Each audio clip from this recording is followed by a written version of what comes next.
Asif TV के मोअज़्ज़ज़ नाज़रीन, अस्सलामुअलैकुम। उम्मीद करते हैं आप सब खैरियत से होंगे। हमारी आज की कहानी कराची से लाइबा सिद्दीकी ने भेजी है, तो चलिए शुरू करते हैं। मेरा नाम लाइबा है। मेरी शादी से पहले की सारी जिंदगी कराची के एक गुंजान आबाद इलाके FB एरिया ब्लॉक 18 में गुजरी, लेकिन 4 साल कबल मेरी शादी हुई और मैं अपने ससुराल आ गई, जो गुलशन मेमार में था। मेमार काफ़ी हद तक एक सुनसान और वीरान इलाका तस्वुर किया जाता है, जो कि दरअसल हकीकत भी है। मैं और मेरे शौहर एक अलग घर में रहते थे, जो सेक्टर Y में मौजूद है, और इसे हमने एक ऐसी फैमिली से ख़रीदा था जो मुल्क से बाहर जा रही थी।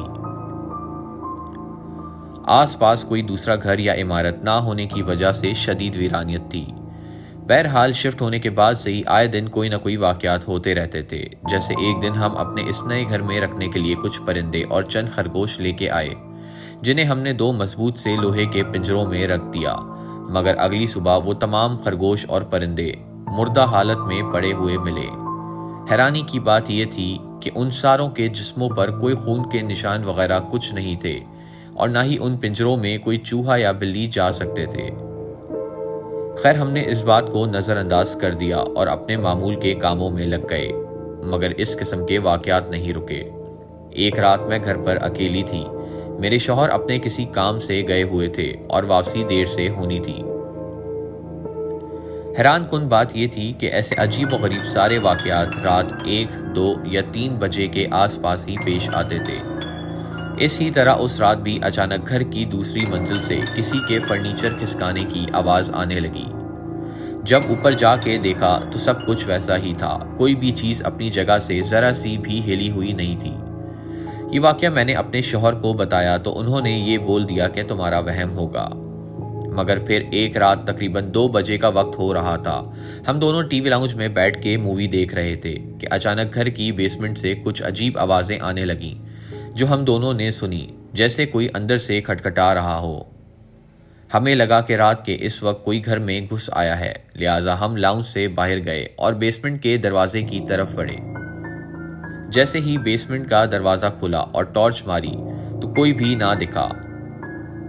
अभी 3 सीढ़ियां नीचे उतरे ही थे कि अचानक कुछ लोगों की अंदर से रोने की आवाज़ें आने लगी, और वो आवाज़ें तेज़ होती गई। हमने खौफ के मारे फौरन से बाहर का रुख किया और वापस से लाउंज में दाखिल हो गए। परेशानी के मारे कुछ समझ ना आया तो फौरन गाड़ी की चाबी उठा के घर से निकले और मेरे देवर के घर पहुंचे। अब सुबह होने में कुछ ही वक्त बचा था।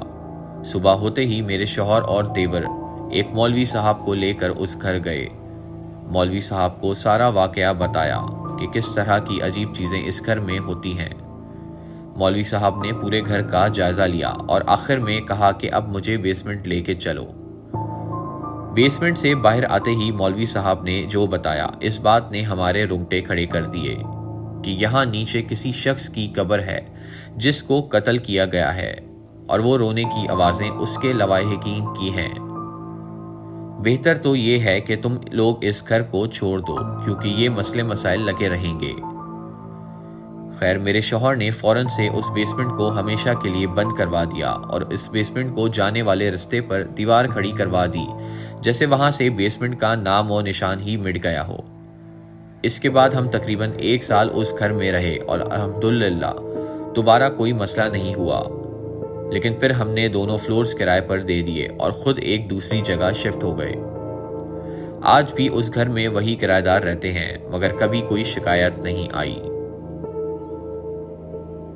तो दोस्तों, ये थी हमारी आज की सच पर मबनी कहानी। मजीद कहानियों को सुनने के लिए हमारे चैनल को सब्सक्राइब कीजिए और बेल आइकन जरूर दबाइए। शुक्रिया।